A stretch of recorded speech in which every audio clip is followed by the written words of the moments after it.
how do I get past the resentment I still have from being forced to play youth sports? How old are you? I'm 30. Okay. What are you resenting? What did youth sports cost you? Well, basically, here's some background on it. I was put in sports at a very early age. I played as long as I can remember and was just told, hey, here's the sport you're going to play. You're going to play it throughout high school, and was just molded and shaped into the image other people wanted me to be.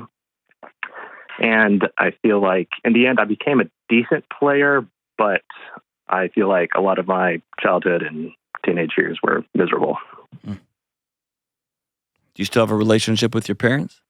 Yes. My parents are amazing. I love them so much. And they are, they've always been amazing parents when it came to everything. But when it comes to this, it's just like the one part that the only thing really I struggle with the resentment issue.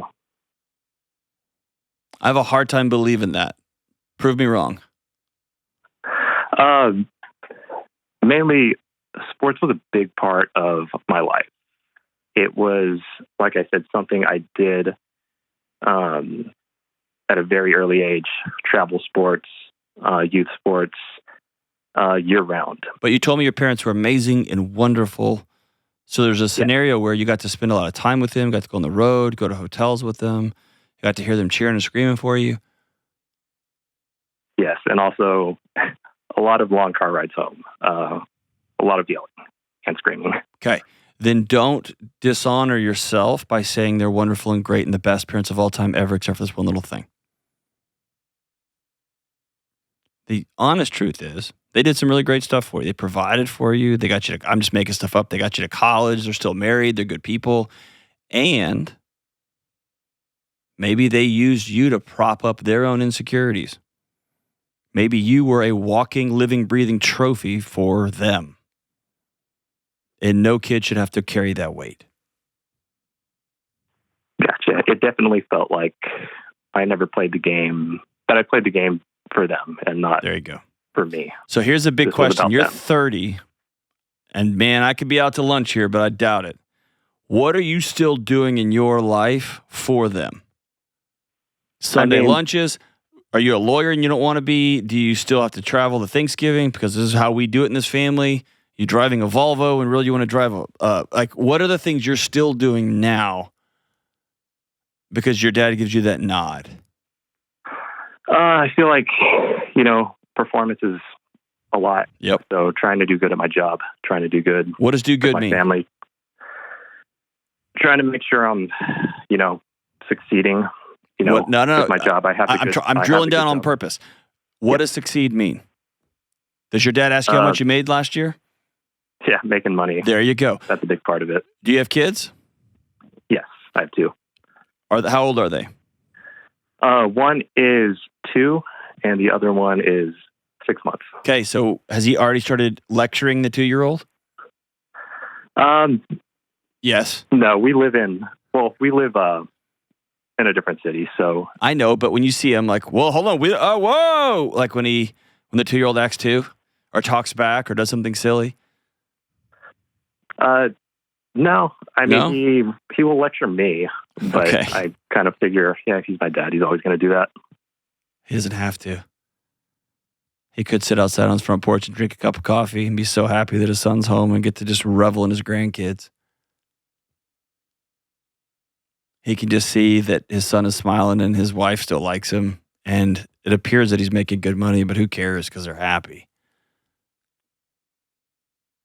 The reason you have resent in your heart, brother, is not because they forced you to do sports growing up. It's because you're still playing a sport for them.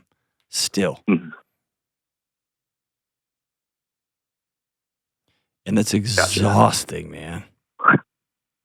Oh, yeah. And it wouldn't surprise me if your wife is tired of having her life also regulated by your parents. And it may be coming of age where you are seeing your 2 kids and you're starting to think, how in God's green earth could you talk or treat them like that? Yeah, I have noticed myself thinking about that. Yeah.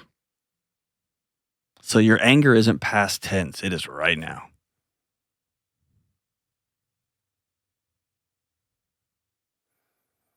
And can I just tell you this, whatever it's worth, brother? I don't want to be cheesy. You are worth more than the money you make. And you're worth more than the stupid sports you played.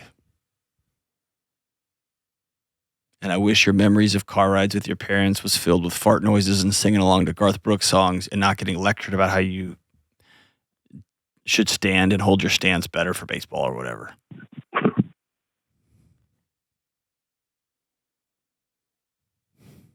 Thanks. That breaks my heart for you. And for the millions of other kids who are in the exact same situation, whose parents are using them as proxies for to rerun their childhood.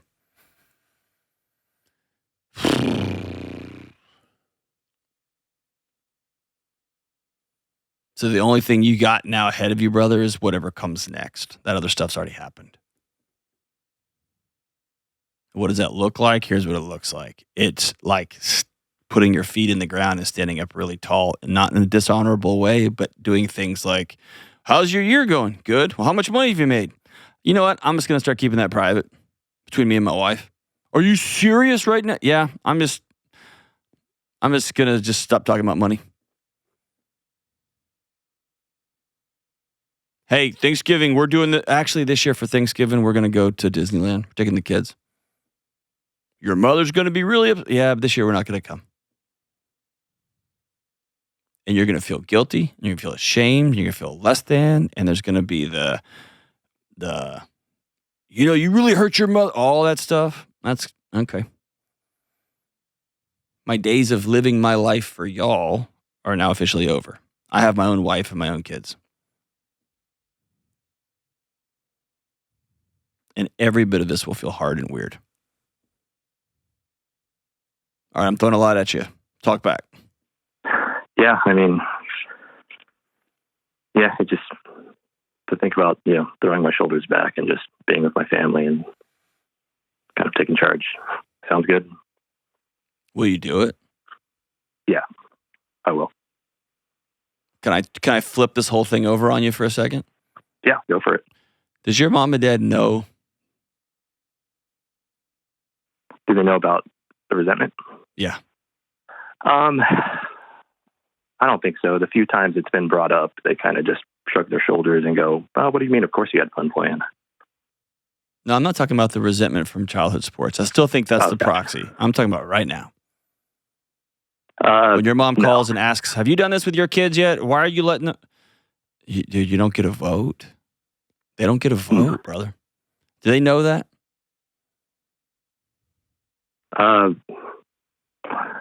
I hope they do. That means they don't. Hey, and I don't blame you. That's a hard conversation. Right.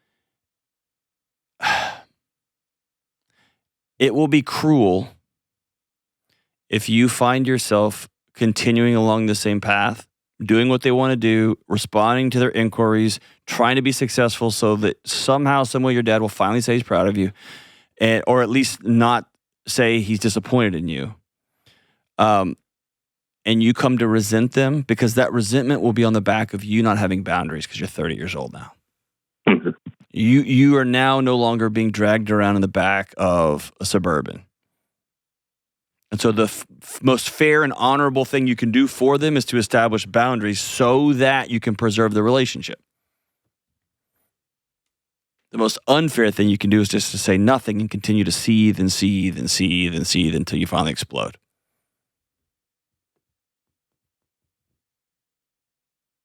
Can I tell you how this works in my house? Yeah. I would ask your wife to make you a list of the ways that you are still being parented by your mom and dad. Because I promise you she knows. And say, I won't get mad. I'm just going to listen. I will not respond until tomorrow. But I'll have a piece of paper and a pen. What are all the ways you see me still being a high school kid when it comes to my relationship with my parents? And she's probably going to say, you text back with every second. You always have the phone. You always step out whenever your dad calls.